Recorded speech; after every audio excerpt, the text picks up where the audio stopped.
1996 Range Rover. This is the 4.6 HSE model. As you can see, finished in Epsom green, which for me is one of the best colours. This one is a colour-coded car, so colour-coded bumpers, colour-coded wing mirrors, bumpers front and rear.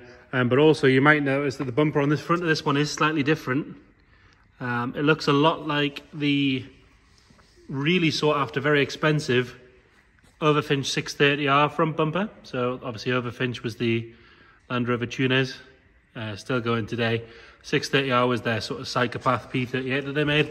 So you'll see it's got these lower air dams, different shape, fog lights, all that sort of stuff. It doesn't have any Overfinch badging on that I can tell, but I don't know if they actually did originally anyway. I know they do on the late sort of 322s and onwards. Right, so let's start by having a look at the bodywork. Front driver's wing, that's all nice and tidy.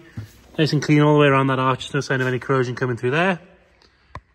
Bodywork is nice and straight. If you look down that side, you can see no ripples, no dents. Nice and clean on this front wheel. It's on the 18-inch Hurricanes, which again, one of my favourite wheels for this car. You might be able to tell I'm a bit of a P38 fan. Coming down this driver's side, all nice and clean along the bottoms of the doors there.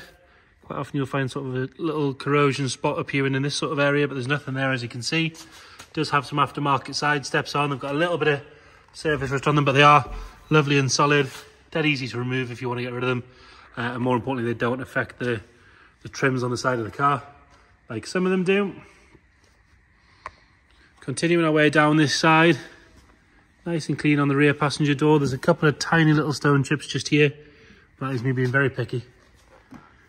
And then as we come onto this side, nice and clean around this rear arch. Nice and tight on the bottom. There's a tiny little bubble just starting at the bottom there, but it is very tiny. If we open the door, you can see inside that arch, all nice and clean all the way down there. And then on the rear quarter, lovely and clean down here. Nice and tight. The bodywork's really, really straight. And again, this trim all the way along, nice and clean. Nothing sort of bubbling up through that. A-pillar, all nice and tidy as well. The glass is lovely and clear. It's not got any nasty tints or anything on it. Plastics, again, these are supposed to be grey. They normally dry out and go really white and grey and horrible. That is how they're supposed to look. They look good. Not caked and backed in black, which actually is worse than being dried out for me. Right, coming around onto the back, and again, colour-coded rear bumper, so you can see the difference that makes. Much nicer. It does have the detachable tow bar electrics. The tow bar is in the boot. Obviously, facelift or a later car, so it's got the facelifted rear lights. Nice and clean along the bottom here. And again, if you know your P38, tailgate is aluminium, but what you will sometimes get is some corrosion coming through here. But this lip all the way along is lovely and clean and sharp. Nice and tidy underneath the headlights, tail lights, sorry. All the tail lights are bright and clear, they're not cracked.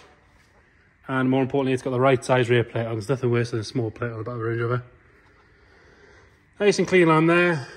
And again, inside this gap, quite often you'll get a bit of wear from the tailgate opening and closing.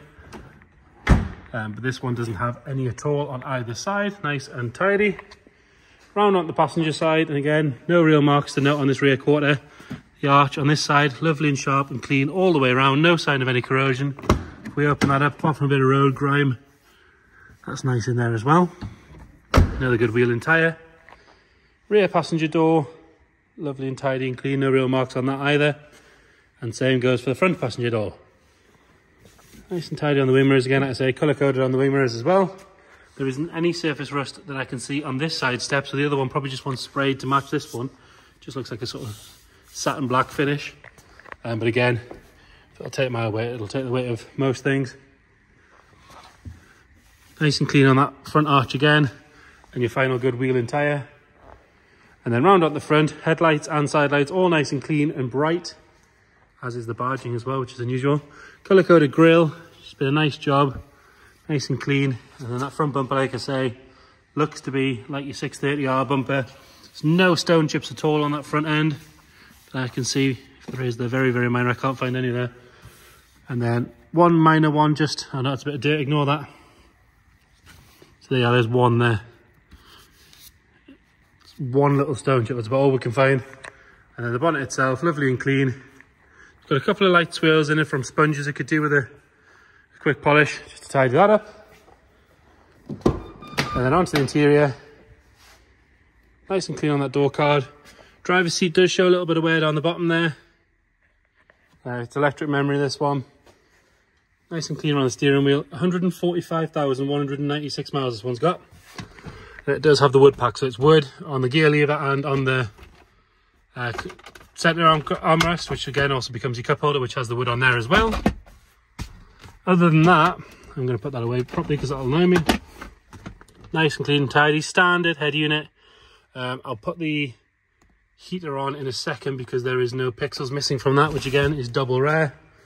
This one is on a gas conversion as well, which I believe was either serviced or fitted recently. We'll detail that in the description.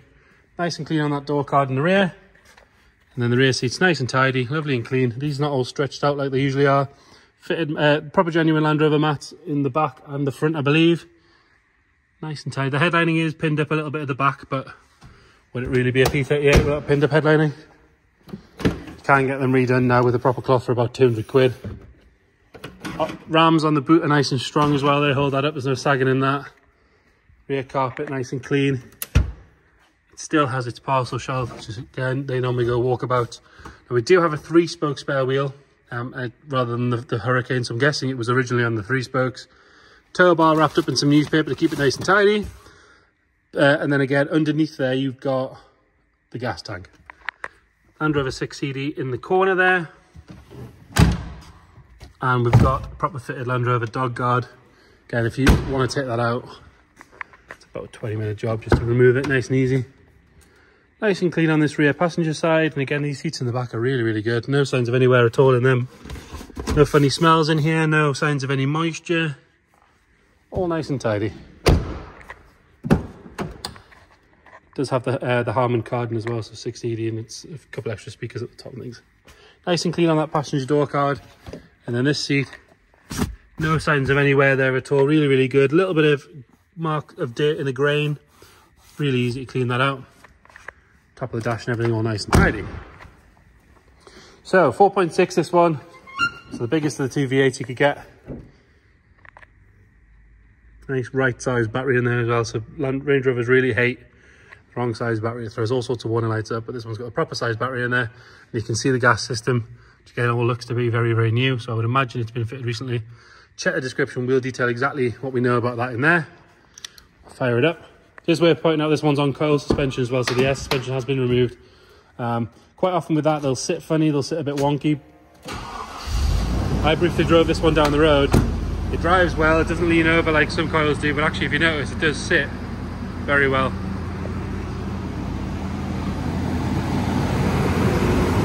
Nice and smooth under there, no fluid dropping out the bottom.